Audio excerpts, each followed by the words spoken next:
페이스북에 하나 글자 올리기만 해도 지금 대통령이 비상계엄을 선포하려고 하고 있습니다. 저는 그렇지. 찬동하지 않겠습니다. 그렇지. 그 중에 단 한 명이라도 올렸으면 네. 비상계엄 저지가 됐을 거다. 그런데 단 한 명도 그런 일을 하지 않았다. 그것 그렇습니다. 때문에 결국 윤석열이 비상계엄까지 간 거다. 그렇습니다. 우리가 나라가 제대로 돌아가려고 하면 남 탓하지 말고 내 단 한 명이라도 단 한 명이라도 한 명이라도 바로 하게 되면 이런 비상계엄조차도 저지해낼 수 있다라고 하는 그렇습니다. 것이 있습니다. 네. 세 번째는 주저없이라고 하는 건데 주저없이. 아까 조지호 김봉식이 들었습니다. 네. 경찰을 가지고 국회를 포위해 네. 라고 할 때 주저했어야 됐거든요. 주저했어야 돼.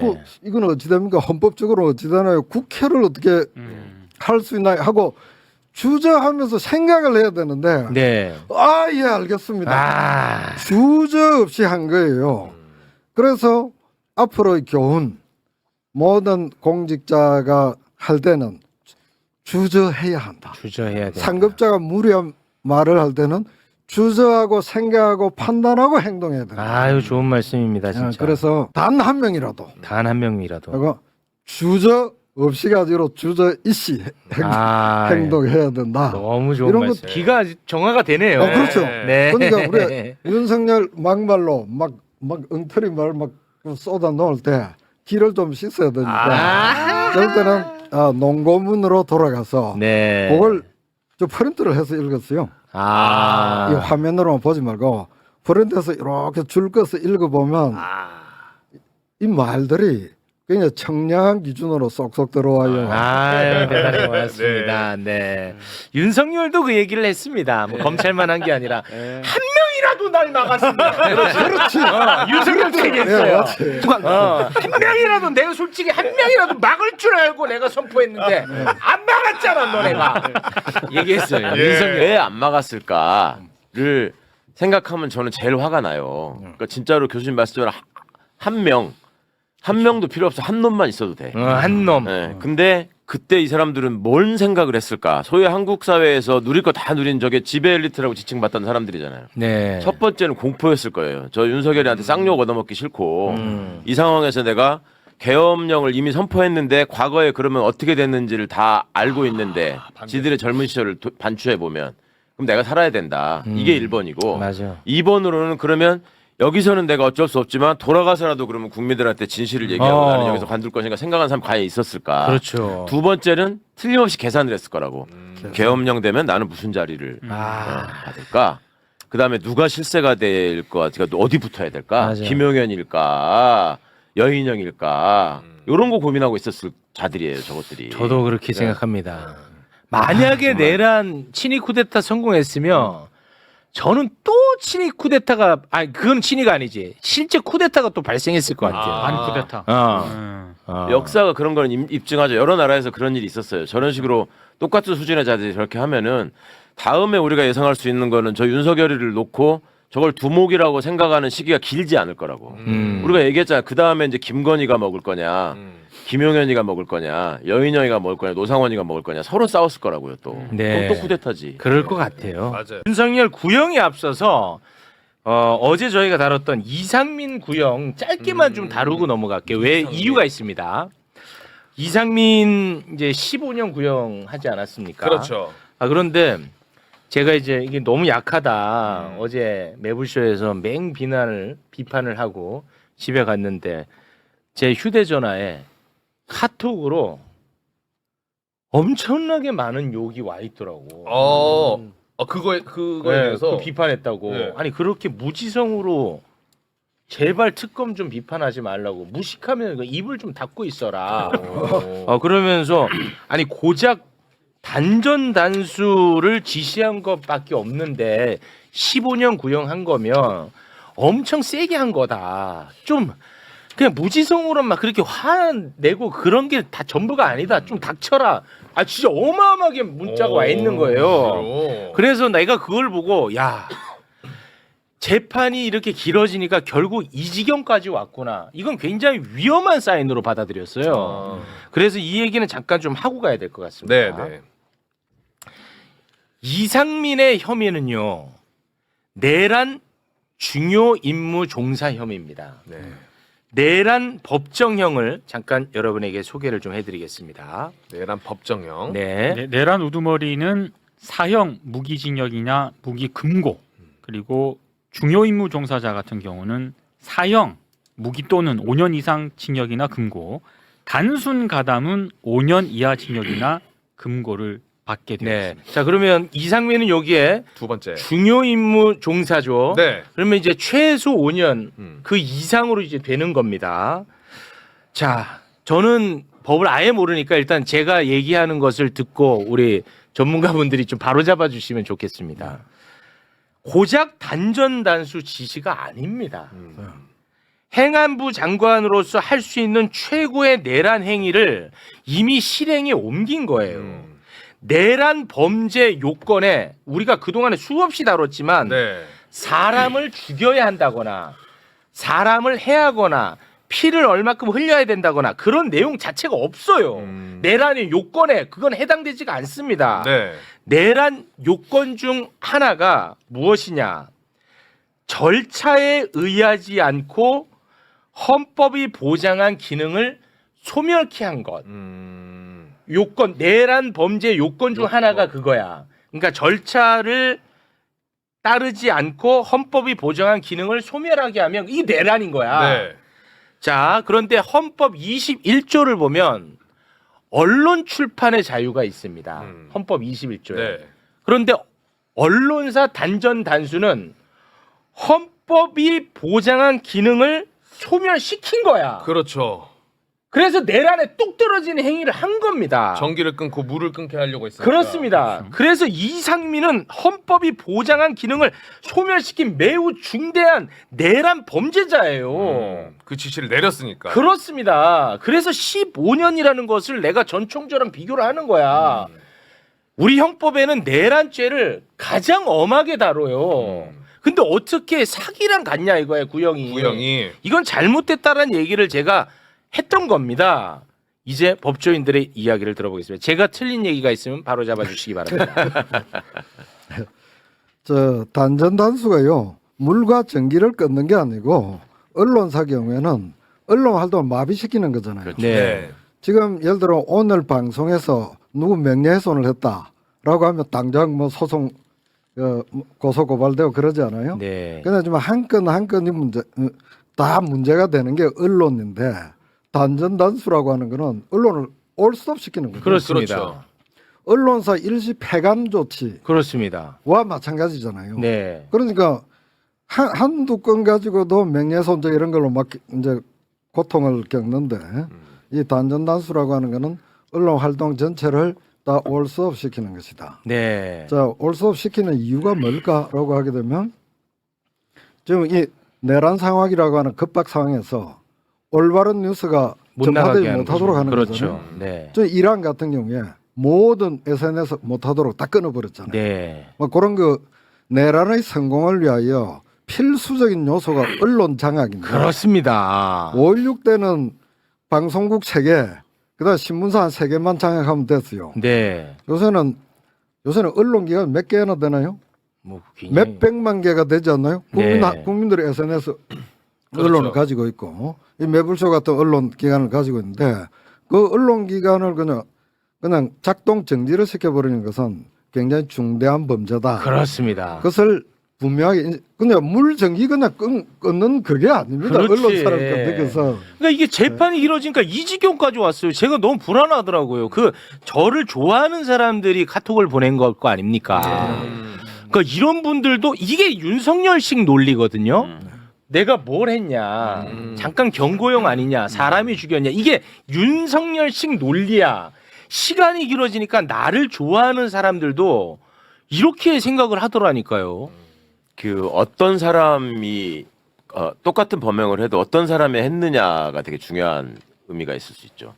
이상민은 행안부 장관이었습니다. 행안부 장관하고 국방부 장관은 그 계엄과 관련해서 그 핵심적인 역할을 하는 국무위원이에요. 네. 계엄을 선포를 건의할 수 있고 그렇습니다. 비상경 확대를 건의할 수 있고. 네. 근데 그걸 전혀 저지를 하지 않았거든요. 그렇죠. 그리고 거짓말을 또 계속했죠. 국회에 나와가지고 맞습니다. 무슨 그런 지시를 받은 적도 없고 윤석열 책상에 보니까 거기 뭐 이렇게 하고 봤더니 있더라고요. 네, 이따위 소리를 거짓말이죠. 하고.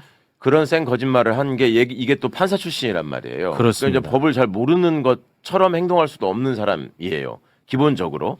그다음에 이 사람이 그 위치에서 했어야 할 것으로 헌법이 기대하고 있는 의무는 뭐냐면 그 상황에서 어떻게든 이거를 저지하기 위해서 앞장서야 되는 사람인데 이거를 계엄을 통해서 국가의 기능을 그러니까 제대로 된 민주주의가 작동하지 않도록 막는 핵심적인 기능을 수행하려고 했고 그 과정에서 한덕수하고 이제 웃으면서 몇 분 동안 오랫동안 대화하는 거 이런 그렇습니다. 것들이 종이 들고 하는 게 다 주요한 역할을 했다는 게 나왔단 말이죠. 그렇죠. 지금 내란 주요임무 정사자의 형을 그 징역 5년 이상 사형 무기까지 이렇게 보여주셨는데 그거 네. 똑같은 형으로 규정된 범죄가 형법에 살인죄입니다. 살인죄. 아. 살인죄가 똑같은 법정형이에요. 그게. 아, 그래요. 네. 그러면 살인이 우리는 이제 똑같은 살인죄로만 그냥 돼 있지만 미국 같은 경우는 1급 살인, 2급 살인 이런 게 있거든요. 아. 그럼 1급 살인은 뭐냐?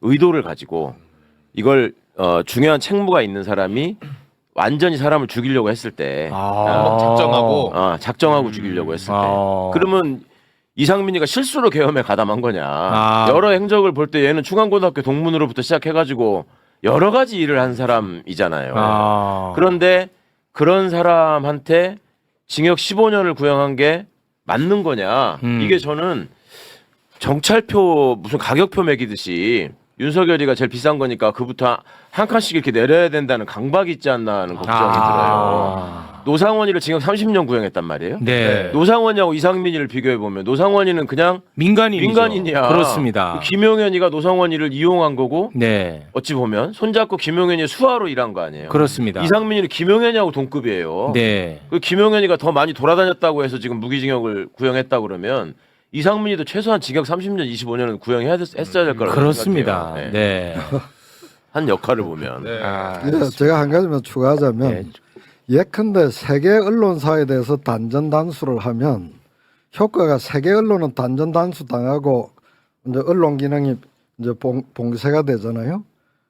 세계 기관이 아닌 전 언론 기관에 대해서 협박이 됩니다. 그렇죠. 그렇죠. 그러니까 우리가 세계 기관을 단전 단수한다라고 할 때 세계 기관의 문제다가 아니고 세계가 아닌데 근데 실제는. 예컨대 예컨대. 전 언론 기관에 대하여 조금만 까불면 단전 단수로 상징되는 봉쇄라고 기능 중지를 시키겠다는 것이 되기 때문에 네. 이것은 특정 언론의 문제가 아니고 네. 전 언론 기관의 문제로 받아들여야 된다. 예, 요 점이 알겠습니다. 하나 있고 네. 그다음 이제 15년 하니까 어찌 그리 가벼운 형을 선고하느냐라고 막 구형. 구형을 하느냐 예. 하는데 저는 15년 굉장히 중한 구형이라고 생각합니다. 통상적으로는 아주 중한 형이에요. 통상적으로는 그렇죠. 그런데 이제 이번에 이제 아마 특검에 고민이 이런 게 있을 것 같아요. 아까 이상민을 30년으로 올린다라고 하면 그 위가 더 올라갈 거 아니에요? 근데 더 올라갈 게 몇 개 없어요. 사형 무기밖에 없어요. 네. 그러니까 뭔가 등급의 차이를 둬야 되겠다. 예를 들어 대통령의 책임이 넘버원 압도적으로 높고 네. 그다음에 김용현이. 김용현 그다음에 이제 국무총리의 어떤 책임이 있을 거고 네. 그다음에 이제 밖에서 기획한 노상원의 어떤 책임이 있을 거고 그다음에 각 장관의 책임이 있을 건데 이거를 이상민 단계에서 한 30년 올리기 시작하면 위가 딱 붙어버리잖아요. 그럼 그들의 범행의 경중에 차이가 나지 않는다. 그러다 보니까 각자의 범행의 수준과 자기의 어떤 현재의 위치에 따라서 지위에 따라서 등급을 화를 좀 해야 된다는 그런 고민이 있었던 것 같아요. 특검이 그런 고민이 있지 않았을까? 네, 알겠습니다. 고맙습니다. 자, 제가 억울해서 이걸 다루는 게 아니라 이거 굉장히 중요한 이슈이기 때문에 네네네. 이번에 이제 구형이고 선고를 앞두고 있기 때문에 다룬 거지 제 기분 문제로 다룬 거 이거 아닙니다. 중대한 범죄라는 거 말하죠. 확실하게. 네네네, 알겠습니다. 자, 그러면 이제 내란범들의 구형 이야기 지금부터 또 해보겠습니다. 2024년 12월 3일에 내란을 일으켰는데 2026년 1월 13일에 구형이 나왔습니다. 네. 무려 406일 만입니다. 406일 만. 참 오래 기다렸습니다. 그런데 윤석열은 13일 결심 공판에서도 졸았어요. 네, 구형 나오는 날. 네. 졸았어. 자, 그러면 내란범들의 구형 일단 한번 쫙 8명에 대해서 정리를 해주시면 고맙겠습니다. 자, 일단 내란 우두머리 윤석열은 사형 구형이 됐고요. 네. 김용현은 무기징역. 그리고 노상원은 30년 30년. 구형됐습니다. 조지호 전 경찰청장은 20년, 김봉식 서울경찰청장 15년, 그리고 국회 경비대장이었던 목현태 12년 구형이 됐고요. 김용군 이거는 제3야전군 사령부 헌병대장이었는데 10년 구형이 됐고요. 그리고 국가수사본부 전 수사기획조정관 윤승영은 10년 구형이 됐습니다. 네. 자, 내란 특검이 윤석열 사형을 구형하는 장면을 네. 그 역사적 기록이니까요. 그렇죠. 그 장면을 이어폰을 껴주시고 여러분과 함께 보고 오겠습니다. 전두환, 노태우 세력에 대한 단죄보다 더 엄정한 단죄가 필요함을 실감하게 되었습니다. 따라서 피고인에 대한 형을 정함에 있어서는 재발 가능성을 진지하게 고려할 필요가 있습니다. 피고인은 반성하지 않습니다. 양형에 참작할 사유가 없고 오히려 중한형을 정해야 합니다. 따라서 법정형 중 최저형으로 형을 정함은 마땅하지 않습니다. 법정형 중 최저형이 아닌 형은 사형밖에 없습니다. 이에 피고인 윤석열에게 사형을 구형합니다. 야, 정숙해 주세요. 예. 정숙해 주십시오. 그 윤석열만 웃는 게 아니야. 옆에 그 변호인들도 네. 웃어요. 윤곽근이랑 막 네, 그리고 방청객들은 막 소란을 피고 욕설했다는 보도도 있고. 그렇습니다. 근데 굉장히 역사적인 장면입니다. 네. 사형 구형 전두환보다 더 엄히 다스려야 된다. 네. 저는 이게 굉장히 좋았어요. 개인적으로는. 저는 근데 네. 오게티 중에 하나가 방금 얘기해 주신 것처럼 역사적인 또 구형 장면인데 그거를 쭉 봐야 되는데 정숙하십시오. 이것도 정숙해 주세요. 자, 정숙해 주십시오. 이 오게티. 이거 평생 다뤄줄 내용인데 정숙하십시오. 이것도 아니고 정숙해 주세요. 자, 계속하시죠. 아마 이랬을 거 아니에요. 근데 그것도 역사의 기록을 남겨야 돼요. 요 맞아. 그 사법 개혁으로 예. 활용합니다. 알겠습니다. 네. 자, 이 장면들 어떻게 보셨습니까? 우리 법정이라고 하는 것은 특히 형사 사건을 다루는 법정은 엄숙하고 엄정해야 되죠. 네. 그렇습니다. 주장은 자유롭게 펼치고 하지만 기본적으로 엄정함을 유지해야 되는데 그 재판을 그런 방식으로 운영하지 않았던 것은 매우 좀 의아스럽고 네. 기괴한 면이 있는데 다만 그 과정에서 윤석열 피고인이 졸기도 하고 졸았어요. 또 또 웃기도 하고 웃었어요. 그래서 그것이 뭐지라고 할 때 허세. 허세요. 내가 그 정도 구형으로 내가 쫄 줄 아느냐 하는 허세. 허세. 그다음 오만. 오만. 너희들이 나를 어떻게 할 수 있어? 그래서 그 과정에서 우리가 읽어야 될 것은 그 윤석열 그 피고인의 평소의 모습, 그리고 이러한 사안을 대하는 어떤 태도와 자세 그 면에서 참 우리는 이제 그 사람이 웃으면 우리는 비웃을 수 있죠. 비웃음의 권리를 해석 권리를 가지고 있다. 네. 그래서 거기에 대해서 분노도 할 수 있지만 네. 결국 아까 거의 만 1년 이상 가는 긴 과정이었잖아요. 406일 만이더라고요. 406일의 긴 과정을 와. 우리가 인내하고 고통을 겪으면서 네. 쭉 지내왔는데 그 과정이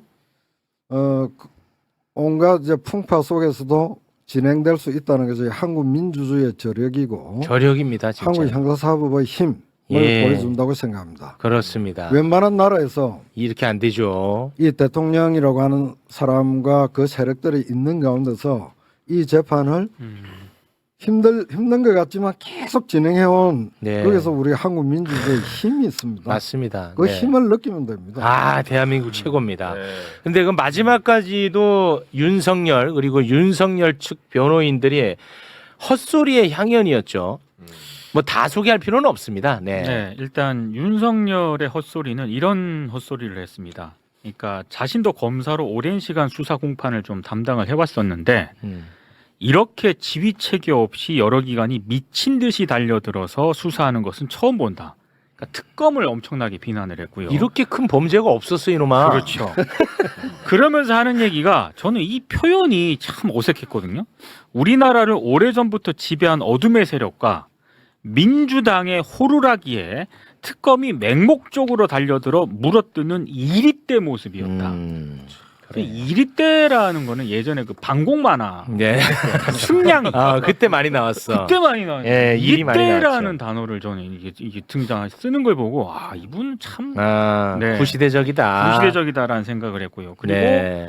뭐 하여튼 호소하는 계엄이었다라는 그런 주장들을 어째 변호인단이 진짜 많이 했습니다. 네. 뭐 갈릴레오도 나오고. 예. 제가 제일 어이없었던 것 중에 하나는 윤석열 쪽 변호인이 뭐 이렇게 얘기하다가 그리고 검사님들 내가 이거 아실란가 모르겠네. 검찰청 폐지 그 북한 지령 받은 거예요? 맞아.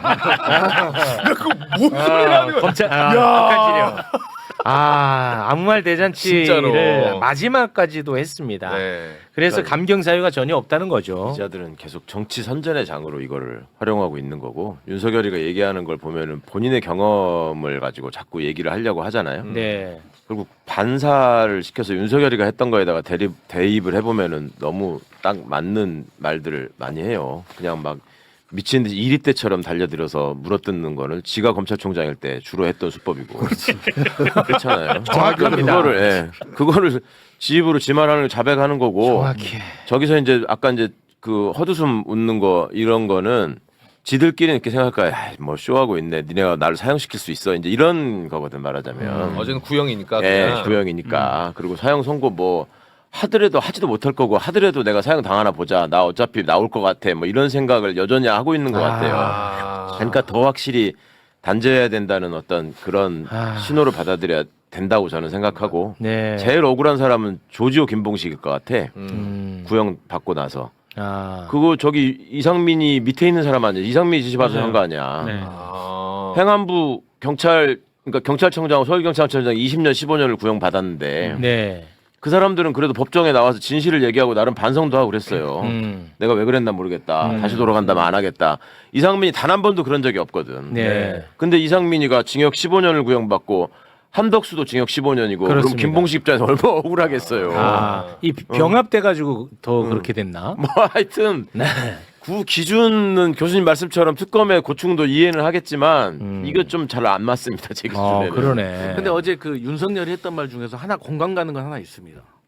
이런 바보가 어떻게 쿠데타를 했겠냐. 자신을 스스로 이제 바보라고 말하는데 대부분의 사람들이 야 그래 어제 스스로를 바보라고 한 건 공감이 간다.